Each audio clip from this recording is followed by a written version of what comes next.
Hi, this is Coach Colette, and I hope that you are ready for another episode of Coach Chat.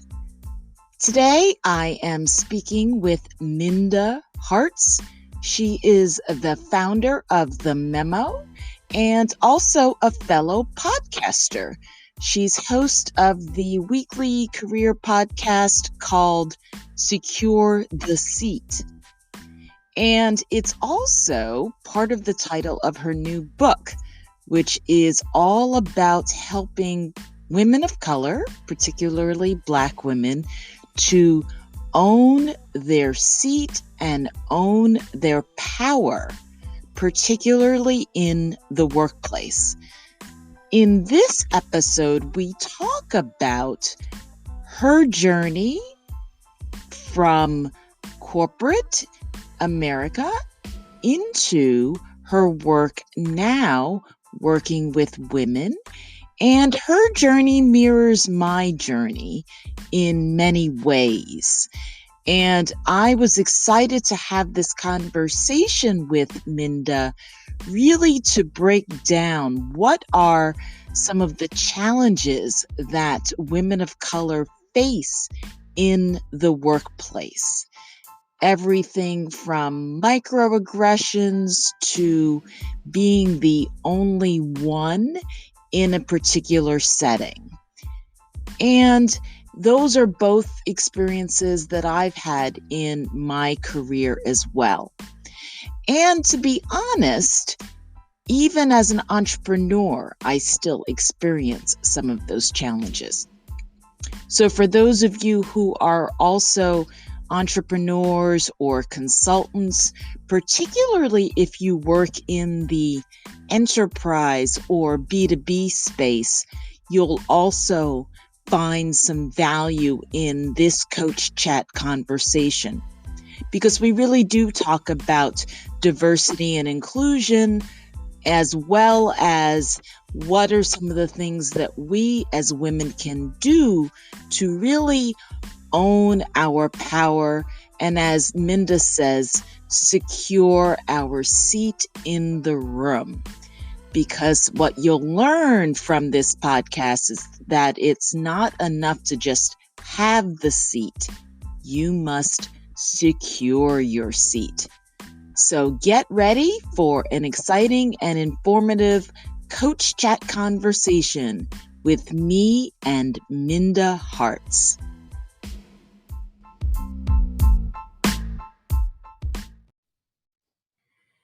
Hi, this is Coach Colette, and I'm really excited for another episode of Coach Chat. And today I am speaking with Minda Harts. She is the CEO and founder of The Memo, and she's also the host of Secure the Seat, a weekly career podcast for women of color. And she and I are also connected because we're both alums of the Wagner Graduate School of Public Service at NYU. So I'm excited to talk with her today about women of color, leadership, diversity, and also to learn a bit more of her book, which is called The Memo, What Women of Color Need to Know to Secure a Seat at the Table. So welcome to our table, Minda. Yes, thank you for having me. I'm really excited to be here. Yeah, it's my pleasure. I'm so glad that we're having this conversation, and I am looking forward to all that you're going to share with us today about how is it that we secure a seat at the table. And do you think it is about securing a seat at the table? I've also heard other people talk about, like, sometimes you just have to make your own table. Mm-hmm.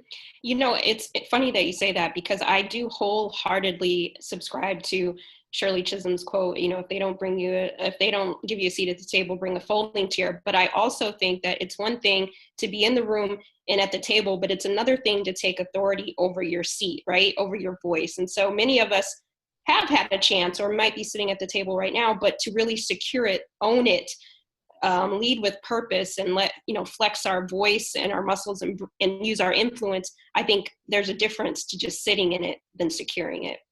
Okay, so talk to us more about that. What is the difference between just sitting at the table and actually owning? I love when you said that, owning your seat at the table. Yeah. When I look back on my career, when I was in corporate America, I did have a seat at the table, but I was just happy to be in the room, right? I was just happy to be there.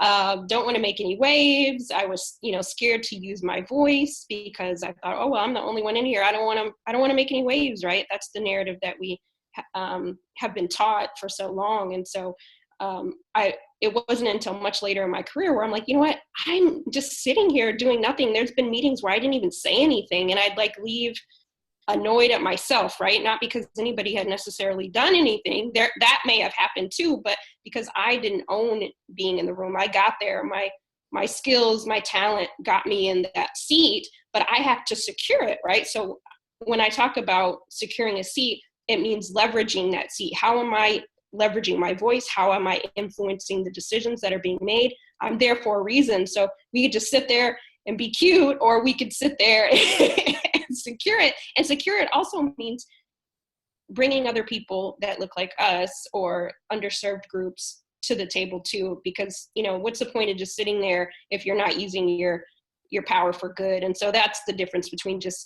a seat and then actually securing that seat. Got it. And do you think that the ability or the confidence in securing your seat, where do you think that comes from? Yeah, I wish that I would have had a coach like you when I was doing this, because I didn't have the confidence that some people might have had when they already sat down, right? Because when you are one of the only ones, you're always questioning what's going on, people's intentions, all of these mental gymnastics. And so I let a lot of those factors stop me from pushing forward through that confidence. And so I just started to get annoyed with it, right? I'm like, I'm in here, I'm not saying anything. And I just started to push myself, like, next time you're in this room, speak on something, say something. And the more that I was comfortable speaking and giving my ideas, and the more comfortable the room was, right, to hear it. And they were like, oh, I guess Minda does have a voice, right? I guess she does have something to say. She has some good ideas. And I think that the room has to also see that we add value. And so that was my way of slowly doing that. Got it. Yeah. And well, it's interesting that you say that, because there's the distinction between sort of what we bring into the table, into the room in terms of our confidence and our abilities, and then the perception of others in the room about those abilities and confidence. So were you able to not let those external perceptions, if they didn't match, how did you allow them to not derail you? Yeah, I think I had a lot of baggage initially when I entered the room, because I was the youngest. I was the only woman of color in the room. I didn't have some of the same pedigree as some of my colleagues. And so a lot of it, I put up these blockers initially, right? Again, these narratives that we've been told that we have to subscribe to. And so I didn't have enough courage and confidence in myself to say, wait a minute, I worked really hard to get here. This wasn't, a walk in the park. It wasn't charity. Now that you're here, what are you going to do with it? And so I just started to think about the legacy that I wanted to leave. And I don't want to just be somebody who just sat there and was thankful and grateful, but I actually wanted to be a part of the conversation. And so I think we just have to shift that mindset, shift success. I think oftentimes we think success is just having that seat, but really success, when I reimagine success, it's about speaking on matters that are important to me, right? So if having that perspective, part of diversity of thought is allowing people to hear what you have to say. And if I never speak, then no one knows that part of me. And so through my voice, I was able to really participate and add myself to new committees, and different opportunities arose because people then started to see me as a leader, right? That perception.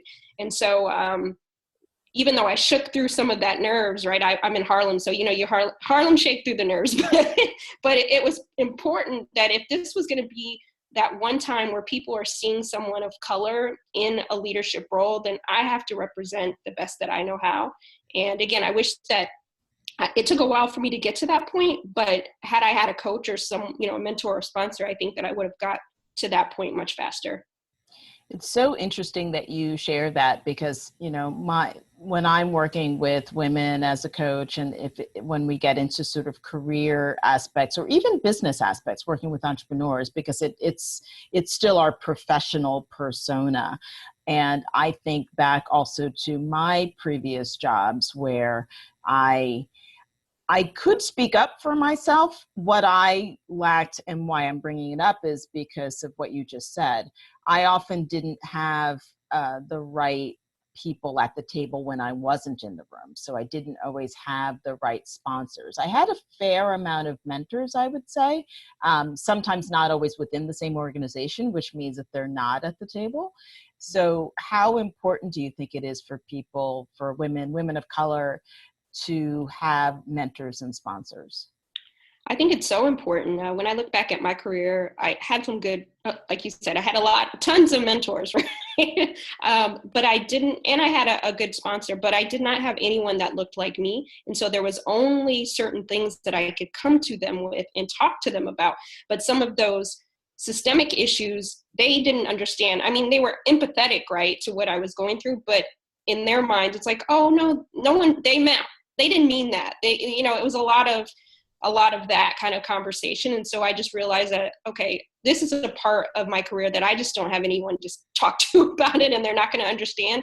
And I think had I had, a woman of color, a Black woman that I could have spoke to or confided in, or just had that mentorship, I think that I would have been so much more powerful in my voice and in my presence had I had that. But because I didn't, again, seeing what you could be, right? I didn't know what others were going through. And sometimes you're dealing with all of this stuff in isolation. And so I think it's so important that we have that. And I think that's why we have to secure our seat, and we have to bring other women of color, or if somebody else is missing, bring them along, because it's power in numbers. And if you have people that you connect with, then it makes it more of an equitable workplace. Mm-hmm. So we're talking, I guess, broadly, and let's dive a little deeper into this issue of inclusivity, because I love that your philosophy is on both sides. It's about sort of, getting rooted in your own confidence, owning your seat at the table, and then bringing others along. And so how relevant is it for underrepresented groups to follow this philosophy, or to ascribe to it in their careers? Yeah, for me, it's funny because when I talk about, at least in my career, when I, have brunch with my girlfriends, and many of us were in these spaces where we're the only ones, and, we'd say, oh, if there were two, then there was some kind of like battle between the two, like who's going to get to the table, who's going to be there. And I think we do ourselves a disservice when we're not working together, so when I'm speaking and people say, well, what do you do when, the other person of color is battling you or doing something like that? And I'm like, you know what, we have to get out of this scarcity mentality. And when we operate in scarcity mentality, then yeah, there will only be a one or two seats. But if we band together, how much more powerful could it be if, when we're both in a meeting and I say X, Y, and Z, and you say, yeah, I agree with that, or vice versa. We don't have to be in that room alone. We need, a team, a squad that can help us. And also just someone you could talk to when you are having kind of those, as I call, slide down the wall moments where you're just like, oh. and so I think if we see in each other as a value add instead of like a place of a deficit, or there's only one or two seats, that I think we can build upon that. And so I think it's so important that we change our mentality into bringing others along with us. And there's enough room when we create it. Right. I think, and I don't know if you see this, do you, in terms of differences in generations, or even amongst, I guess, different represented groups in that willingness to do so? And what I'm saying is that, right, is it different, say, boomers to millennials, boomers to Gen X to millennial to Gen Y? Are there distinctions in the willingness to bring others along? It's interesting. When I was in the traditional workforce, I did see with women anyway, I saw that there was some friction between like boomers versus millennials or Gen Xers. I did see kind of that separation of power, if you will, or that empathy gap. But with men, I didn't see it. I mean, that's probably another conversation, but I saw that they were very willing to be helpful along the career trajectory, rather they were a boomer or a Gen X or a millennial. Just they wanted to see people win. Not saying that women didn't, but I think because of this kind of scarcity mentality there, and because of ageism, quite frankly, and now that I'm getting older, I totally understand why they might have had those feelings. But again, I think if we work together across generations, I think that we could be so much more powerful, because what the boomer has, I need. What the millennial has, I need. You know, I fall in that cusp of Gen X, millennial, like on and I think that we all have something to add to the table, and we're all staying in the workforce a little bit longer. So I think the more that we could leverage each other's skill sets, I think the better off we'll be. But again, I think it's been kind of this dog eat dog mentality. and the narrative has been that we have to be siloed. And I think it's up to us to change that narrative. Exactly. Yeah, I totally agree with that, because usually when a dominant group, regardless of what that is, right, it can be to their advantage to have people just kind of catfighting one another, as opposed to, hey, let's band as a group and speak with a united voice and be able to affect change. Yes, absolutely. Because we need everybody, all hands on deck. Exactly. So what would you say has been the reception to your book, the memo, What Women of Color Need to Know to Secure a Seat at the Table? Yeah, I'm really excited about the book. It comes out August 20th. It's on pre-order right now, wherever you like to buy books. And it's been a love letter to women of color, Black women, in terms of finally being able to read our stories of career workplace issues from our perspective. And again, I can't speak for every single Black woman, every woman of color, but there are some common themes that I think we do share. And so for those who even find out about the book, they're just so happy. Or even, you know, those who are boomers are like, man, I wish I would have had that when I was, you know, around that age gap. And I think that, again, equity is part of being seen. And when our experiences are seen in the workplace, I think that so much more solutions can be had. But when we don't talk about the hard stuff or the hard conversations, then I think that it limits the solutions that we can have for the future of work. And so far it's been good. And I've also had those who aren't of color, or you know, and men of color, say, wow, this is important too. Or they say, oh, I bought a copy for my wife. I'm like, you need to read it too. I mean, you know, if we care about the future of work, whether you're a manager or a colleague or an advocate, how can you advocate or manage someone that you don't understand their experiences? So I think it's important that we all have the memo. Awesome. And what would you say are one or two of those key themes that you mentioned that women of color face in the workplace? Yeah, so half of the book is like pep talk. And I also talk about salary negotiation. I talk about building your network, those sorts of things, those career topics that are across the board, right? We all need those in our toolkit. But I also talk about what it's like to be the only one. And sometimes when you are a marginalized group, those who are the majority don't think about what it's like when people say certain things at the table, right? An off-color joke that I continuously have to sit through and try to now manage my emotions and your emotions. You know? And so it's, you know, it's definitely hard. And I think that oftentimes people, quote unquote, mean well, but at what point do we stop meaning well and do better? And I think that oftentimes we're so siloed. We think there's a lot of people who think they know what we're going through, but they've yet to listen or read about what it's like to be us. And I think that empathy gap will close once they realize that, oh, yeah, there are some common oppressions that happen across the board, but there are levels of oppression, right? There are hierarchy of oppressions. And I think that we just have to be, in order to be good colleagues, we need to understand what our coworkers are going through. Right, right. And it's interesting, based on what you said when we started, around if you, I think similarly to you, I was raised with that, a little bit of that don't rock the boat kind of mentality. And so then when you're faced with a microaggression, right, it's a decision that one has to make to say, am I going to actually call this out and try to have it addressed? Or am I going to, just sort of swallow that and I don't want to say let it slide, but you know what I mean? Like sort of let it go for that moment.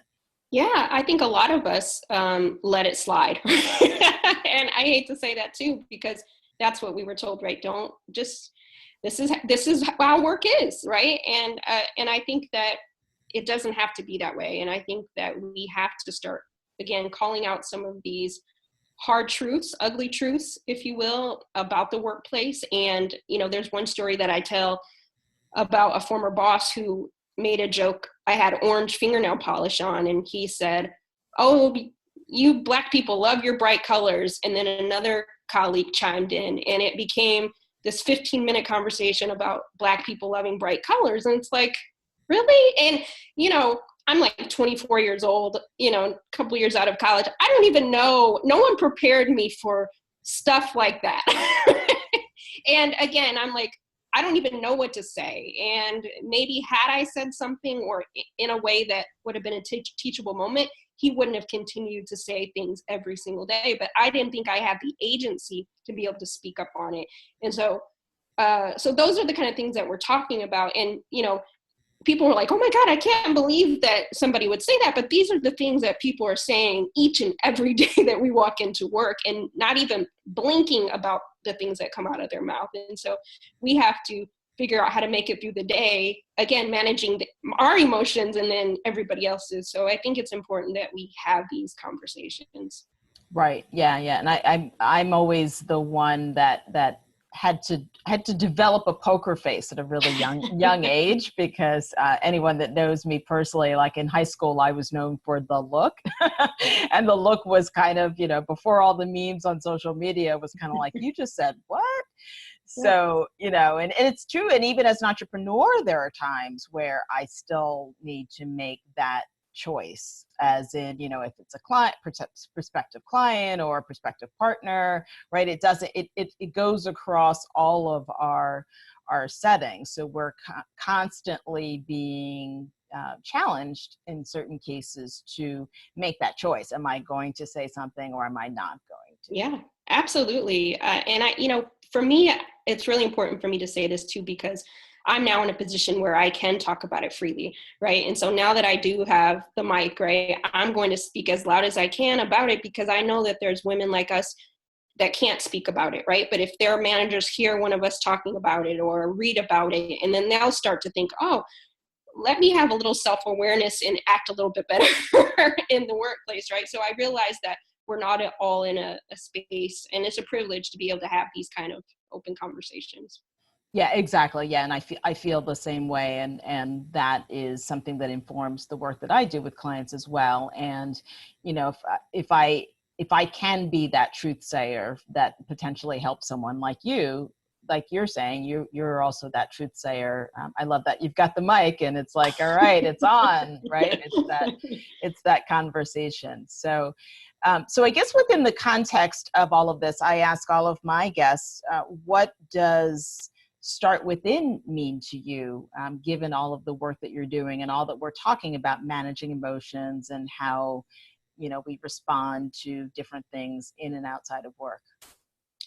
Yeah, it's funny, I think all of this is such a journey. And if you asked me 30 days ago, I might have had a different answer. Today, I do believe that it's more kind of like Lauryn Hill said, how you then win if you ain't right within. And every day I'm trying to make sure that I'm right within so that I'm able to give the best of me each and every day. And so I do have to learn how to, hit the pause button or turn off social media or just relax and get some rest and go to bed early. Because this work is not easy. It's worth it, but it's not easy. And when you are talking about some of the issues that we talk about, you have to make sure that internally you're feeling good. And so the best that you can. And so I just, in order for me to win, I have to continue to do self-checks within myself to make sure that I'm good too. Yeah, right. Exactly. That sense of walking the talk. And Yeah. I agree about that as well. This is awesome. So how can listeners find about you, your book, your podcast? Yes, thank you so much. I really enjoyed this conversation. You can go to mindaharts.com and everything is there. and I'm most active on Twitter at Minda Harts, so feel free to holler at me. Yes, you are so active on Twitter. I follow you, and I'm always like, when I wake up, I scroll, and I'm like, wait, she's already tweeted. Like, how did that happen? The beauty of living in New York City, you're like on the train, you're here, you're there. I'm like, oh yeah, I can tweet, man. Let's do this. Exactly. Yeah. And I think it's so important and I thank you for sharing your story and for writing this book, because I think like we've said, that women in our generation and generations to come can really benefit from what you're sharing. So thank you for helping all of us to secure our seat at the table. Well, thank you. Thank you, Coach. My pleasure. So I hope you all have enjoyed this episode of Coach Chat, and I will be in touch again soon. So thank you. This is Coach Colette, helping you to start within to finish strong.